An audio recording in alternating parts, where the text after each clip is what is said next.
4.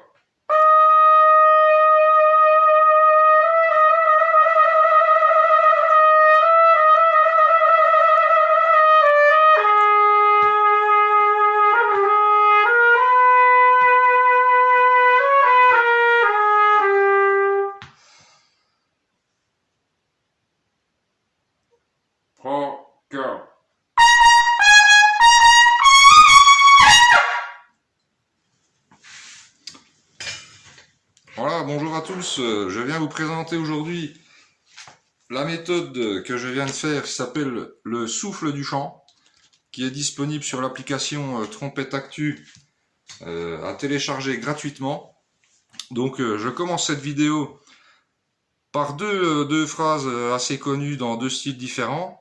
Donc des phrases que j'ai exécutées sans prise d'air volontaire pour prouver qu'à la trompette en fait on n'a pas besoin de prendre de grandes inspirations pour jouer. On peut très bien jouer avec l'air qu'on a sans rien faire, sans se poser de questions sur la respiration, qui pose souvent beaucoup de problèmes aux trompettistes. Et c'est souvent un mauvais réflexe de prendre de grandes inspirations, notamment pour commencer des phrases dans les aigus, ou si on a une phrase d'une longueur tout à fait normale, moyenne, modérée, comme cette introduction du deuxième mouvement du concerto de Hummel, donc j'ai réalisé sans prise d'air volontaire. C'est un exercice que je fais souvent. Je pose l'embouchure, je dis 3, K, et c'est parti, la musique est partie. On n'a pas pris d'air et on joue avec beaucoup plus d'assurance. Donc maintenant, je vais vous expliquer un petit peu le déroulement de cette petite méthode qui n'est vraiment pas très épaisse, mais pour moi, il y a vraiment le principal dans cette méthode. C'est vraiment le mode d'emploi pour bien débuter la trompette ou se remettre à l'endroit si on éprouve des difficultés quelconques, qui arrivent encore malheureusement trop souvent.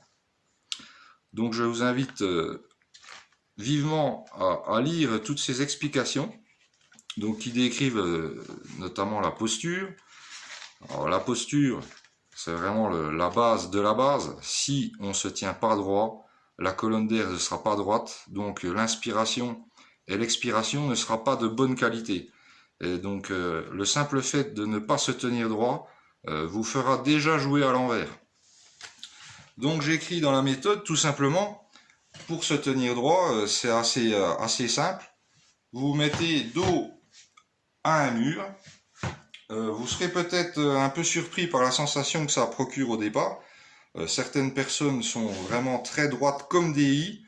Donc ces personnes-là vont se mettre contre un mur, ça va pas changer grand-chose dans leur posture habituelle. Mais la plupart des gens, dont je fais partie, on se tient pas forcément très droit.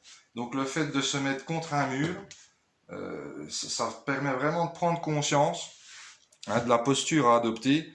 Et on se rend compte que même en parlant, la voix est beaucoup plus claire, beaucoup plus nette, si on se tient droit. Bon, alors c'est des choses assez basiques, mais il y a beaucoup de trompettistes qui se tiennent pas très droit, qui jouent un petit peu la tête en avant. Et donc si vous faites attention à ce qui se passe quand vous vous tenez bien droit contre un mur, donc la tête a tendance à se reculer légèrement, le menton rentre un petit peu dans le cou, ça crée un espèce de double menton. Et donc là, vous êtes prêt déjà à commencer les exercices d'air qui vont servir à nous placer au niveau du souffle. Donc sur la méthode, une fois que vous aurez lu un petit peu toutes les explications sur la posture, ensuite l'expiration, inspiration, à la page 8, donc je vais vous expliquer un petit peu le déroulement de l'expiration et de l'inspiration. Donc la grande erreur qui est souvent faite, notamment chez les débutants, c'est de leur apprendre à respirer, alors qu'en fait tout le monde sait respirer, il n'y a vraiment aucune question à se poser là-dessus. C'est la même chose que quand on dort ou quand on baille. Bon, le problème c'est que si on explique à quelqu'un qu'il faut prendre de l'air en gonflant le ventre ou en faisant ceci ou cela, c'est la meilleure des raisons pour mal le faire en fin de compte. Et 9 fois sur 10, ça marche pas. Donc moi, je conseille vivement de commencer toujours par une expiration. Donc l'expiration, c'est ni plus ni moins que le souffle du chant. Donc, à la trompette, on a besoin de souffler exactement de la même manière qu'un chanteur d'opéra le ferait. Donc, c'est vraiment là que la base de la base commence. Donc, c'est à la page 12, le placement du chant intérieur. Donc, on va chanter un U. Donc, le U qui est écrit H-U. Pourquoi il y a un H? En fait, le H, c'est une consonne aspirée. Et donc, quand on va faire le U, il faudra chercher à aspirer ce U et non pas à le projeter en avant. Donc, on est dans la bonne posture, bien droite, comme si on était contre un mur. Et donc, en faisant les U, il faut vraiment avoir la sensation de bien projeter le U et comme si on l'aspirait. U, U, U, U, U, U, U, U. Donc dans ce premier exercice, ce que j'appelle les U courts, donc on fait un U, ensuite on relâche, l'air rentre tout seul, sans rien faire, c'est le relâchement des muscles expirateurs qui vont provoquer l'inspiration naturelle. Donc on a commencé par souffler en fait, on n'a pas commencé par respirer.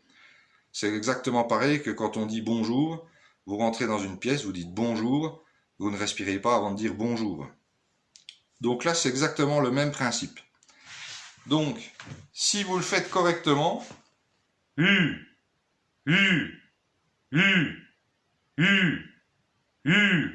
vous allez sentir la tension des muscles expirateurs.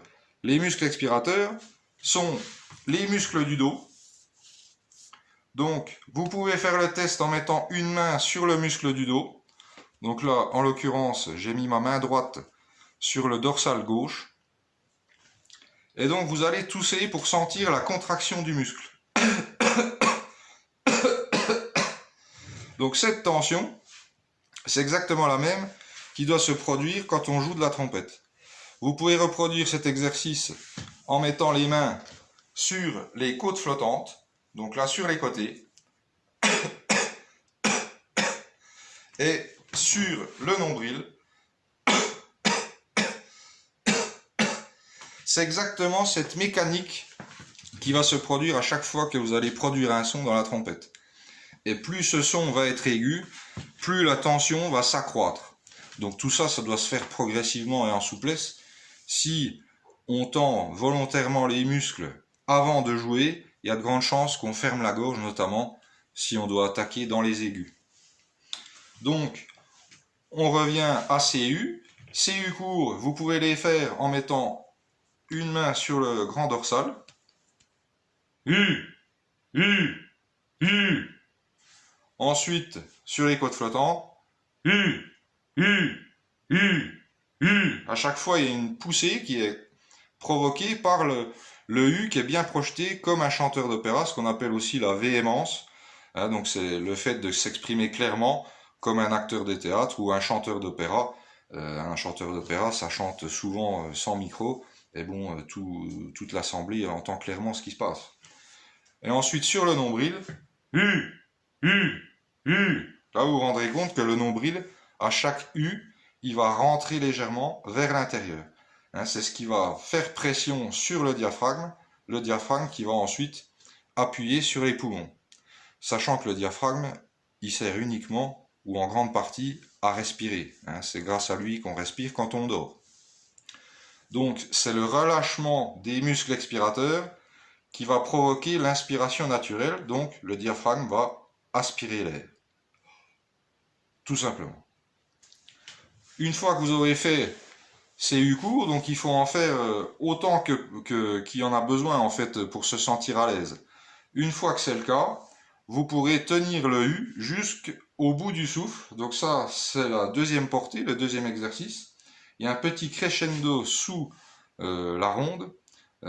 Ça symbolise la tension des muscles expirateurs. Donc les muscles vont, notamment les muscles du dos, vont descendre de plus en plus jusqu'à rejoindre les côtes flottantes quand vous serez vraiment au bout de votre souffle. Et à ce moment-là, c'est là qu'il faudra vraiment créer ce relâchement. Faut rien faire, faut juste relâcher.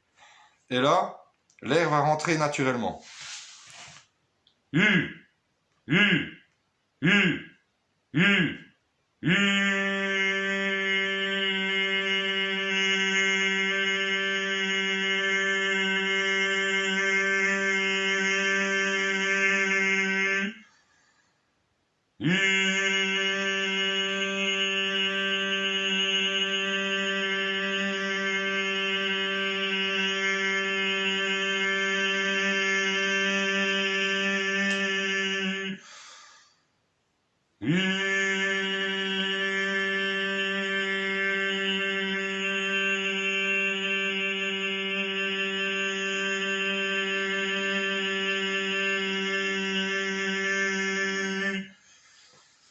Et plus vous allez faire ça, vous allez vous rendre compte que plus les U vont durer longtemps en fait.